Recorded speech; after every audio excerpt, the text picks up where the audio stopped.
Assalamualaikum warahmatullahi wabarakatuh. Saya Nur Hidayati Harun. Saya akan bercerita tentang kortikosteroid. Jadi kortikosteroid ini bukanlah sebuah obat yang baru, tetapi obat yang sudah lama beredar di masyarakat yang digunakan oleh dokter, kemudian diformulasi oleh farmasi dan diberikan kepada masyarakat yang memerlukan steroid sebagai antiinflamasi. Pada umumnya, ya, steroid ini merupakan hormon endogen yang terdapat dalam tubuh, tapi kemudian oleh industri farmasi dibuat dalam bentuk sintetik yang memiliki efek analog yang sama. Nah, kortikosteroid ini dihasilkan oleh kelenjar adrenal yang memiliki dua struktur, yaitu bagian adrenal cortex dan adrenal medula. Nah, ini adalah nanti letak di mana hormon steroid endogen dihasilkan di dalam ginjal. Ya, nanti kita akan bahas bagaimana proses terjadinya biosintesis dari hormon adrenal. Kortikoid merupakan siklopentano perhidropenantren yang kita kenal dengan steroid, terdiri dari 21 senyawa karbon yang disintesis dalam sel-sel kortikal adrenal dari kolesterol.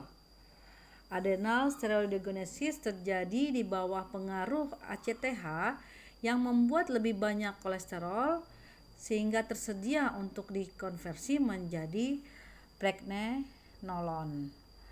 Nah, pregnenolon dengan prekursornya adalah progesteron akan menyebabkan timbulnya atau dihasilkannya aldosteron, kortisol, dan deoksikortikosteron. Deoksikortikosteron ini merupakan mineral kortikoid yang dihasilkan melalui proses hidroksilasi, sedangkan kortisol glukokortikoid dihasilkan melalui hidroksilasi pada C17 ya.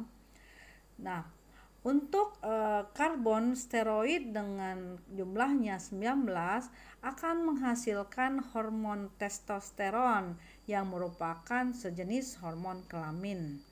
Dan kemudian selain itu ada karbon 18 yang menghasilkan aktivitas estrogenik dengan proses aromatisasi untuk menghasilkan estrogen yang terjadi di dalam ovarium.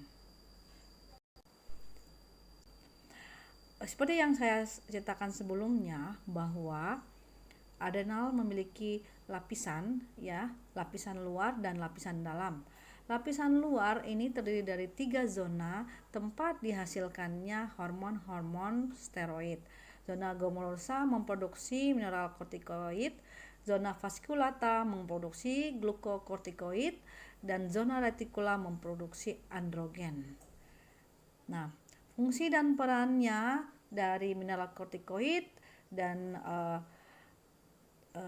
glukokortikoid nanti akan kita bicarakan pada slide selanjutnya.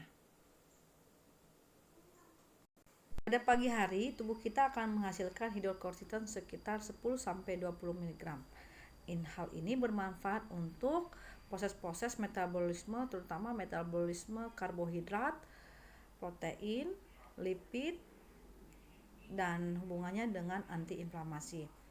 Dan tubuh kita juga menghasilkan aldosteron sekitar 0,125 mg setiap hari, berhubungan dengan sistem renin-angiotensin aldosteron. Nanti kita akan bahas pada slide selanjutnya. Si kortikosteroid tidak terlepas dari respon terhadap stres.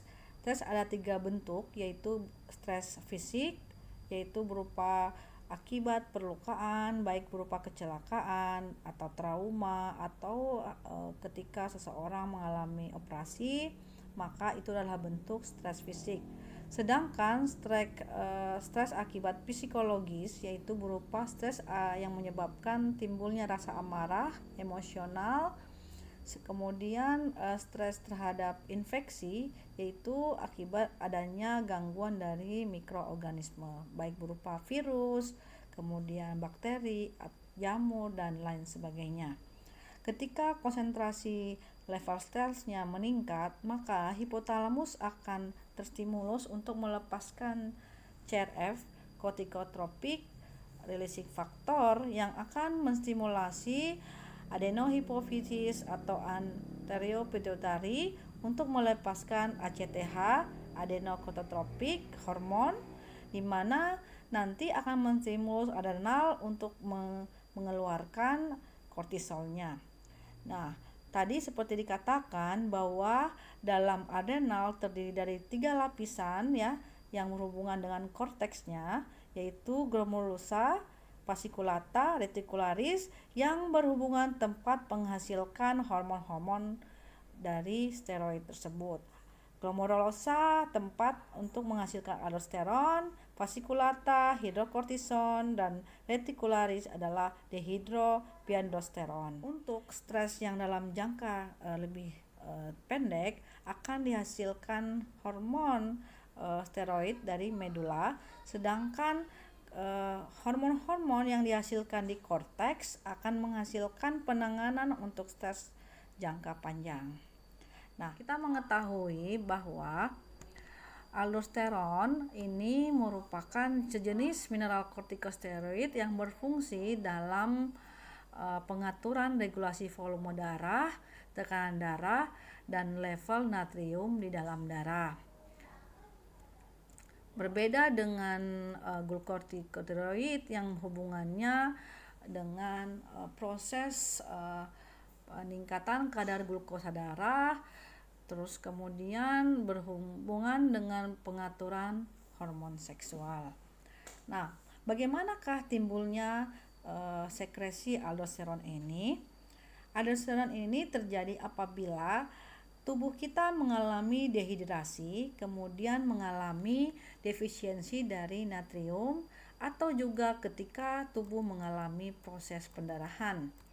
Nah, pada saat hemostasis tubuh terganggu, maka kemungkinan transport kebutuhan metabolik dalam tubuh juga akan terganggu. Keadaan tersebut dapat menyebabkan juxtaglomerular yang terdapat pada ginjal melakukan pelepasan enzim renin. Tahap pelepasannya ini ada 3, yaitu pertama yaitu dengan stimulus saraf simpatis, di mana stimulus saraf simpatis ini menyebabkan pelepasan epinefrin pada beta 1 adrenoreseptor, sehingga renin akan lepas ke dalam darah dan kemudian dia akan memberikan stimulus untuk proses selanjutnya. Begitu juga apabila ketika berkurangnya natrium di dalam darah, maka transport natrium pada tubulus ginjal juga akan menyebabkan berkurang sehingga renin akan dilepaskan. Mineral kortikoid secara bentuk hormon dapat kita bagi. Untuk glukokortikoid itu ada hormon yang endogenos dan ada hormon eksogenos. Nah, hormon endogenos kita sudah ceritakan bahwa glukokortikoid itu dapat berupa kortisol ya. Sedangkan untuk yang sintetik eksogenosnya berupa prednisolon, metilprednisolon, betametason, dexamethasone, triamcinolone, meskipun nanti ada beberapa turunan-turunannya. Nah, target sel yang eksogenous dan endogenous ini berhubungan dengan sel ya, mentargetkan dalam hubungannya dengan sel, di mana sel itu akan membutuhkan karbohidrat, protein, lemak, sehingga ketika diberikan atau distimulus dengan kortisol eksogenous dan endogenous akan menyebabkan penghambatan beberapa hal, sehingga terjadilah respon dari steroid. Nah, respon ini dapat berupa terutama hubungannya dengan glukokortikoid. Efeknya adalah terjadinya penurunan inflamasi dalam tubuh. Nah, inflamasi dalam tubuh diartikan sebagai anti radang. Jadi dia menghambat terjadinya inflamasi.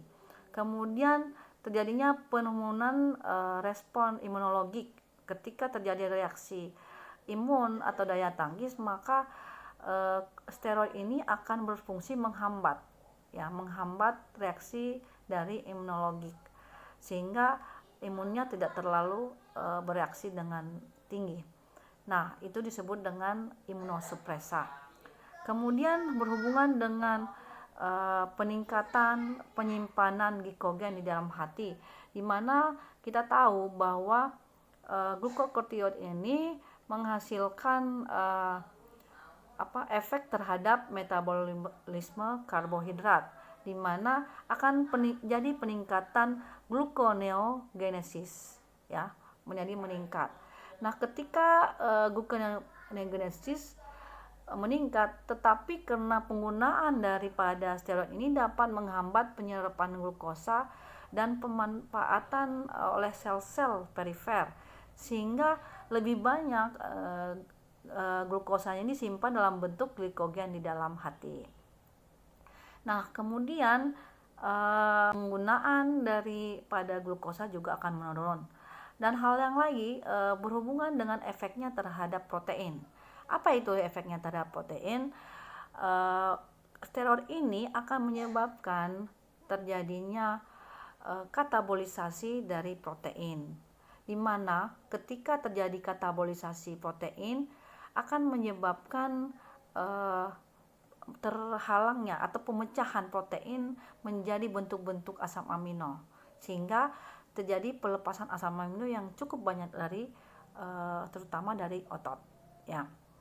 Nah, akibatnya ini maka menyebabkan katabolisme tulang juga akan meningkat, sehingga ketika penggunaan steroid ini maka menyebabkan timbulnya kecenderungan osteoporosis. Nah, selain itu, glukokortikosteroid ini juga akan menyebabkan peningkatan gastrik dan pepsin. Nah, berbeda dengan mineral kortikosteroid, ya, dengan hormon endogennya adalah aldosteron, ya. Nah, ketika penggunaan obat-obat mineral kortikosteroid maka akan menyebabkan peningkatan reabsorpsi dari natrium, seperti kita jelaskan sebelumnya hubungannya dengan regulasi aldosteron pada sistem renin-angiotensin, ya. Dan kemudian akibat kedua pelepasan reabsorpsi dan excretion ini maka menyebabkan timbulnya retensi dari natrium dan H2O, kemudian akan menyebabkan hipokalemia, hipertensi, dan kelemahan pada otot. Nah, perlu diketahui juga penggunaan kemungkinan akan muncul akibat penggunaan efek-efek samping yang timbul dari steroid ini akan menyebabkan diabetes, kemudian muscle wasting, ya, suppression growth, penghambatan pertumbuhan pada anak, osteoporosis, dan psikosis. Efek populer dari steroid adalah efek antiinflamasi. Bagaimana proses terjadinya efek antiinflamasi ini? Apabila terjadi stres fisik, yaitu berupa perlukaan atau trauma pada area tertentu, maka akan timbul reaksi aspesifik, yaitu reaksi peradangan dan fagositosis, di mana ketika terjadi luka maka menyebabkan terbukanya pintu masuknya kuman yang menimbulkan suatu reaksi peradangan dan pembekakan. Biasanya dapat berupa nyeri dan kemerah-merahan. Nah, ketika terjadi hal tersebut maka secara tidak langsung makrofag dan monosit akan dimobilisasi yang hubungannya dengan white blood serum, ya, yang akan menuju ke area perlukaan tersebut. Juga akan dilepaskannya inflammatory cytokine, yaitu suatu bentuk dari sitokin proradang, yaitu interleukin 1 dan TNF alfa, yang merupakan bentuk merespon adanya stres fisik tersebut. Nah, pada sel, kortikosteroid juga bekerja menghambat membran fosfolipid dengan menghambat pembentukan asam arachidonic yang akan melakukan metabolisme membentuk prostaglandin dan leukotrienes, ya, dimana ketika dihambat maka formasi pembentukan prostaglandin dan leukotrienes akan menurun. Nah, kita juga melihat bahwa kortikosteroid juga melakukan fungsinya pada penghambatan lisosomal. Lisosomal ini berhubungan dengan mempermudah pelepasan atau masuknya leukosit pada area terjadinya perlukaan, di mana ketika itu lisosom akan melepaskan inflammatory mediator yang berupa histamin.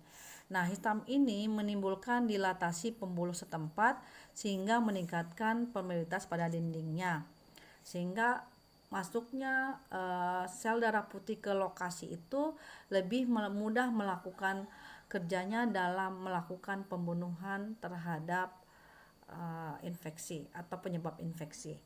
Nah, di sini kortikosteroid akan menghambat sehingga tidak timbul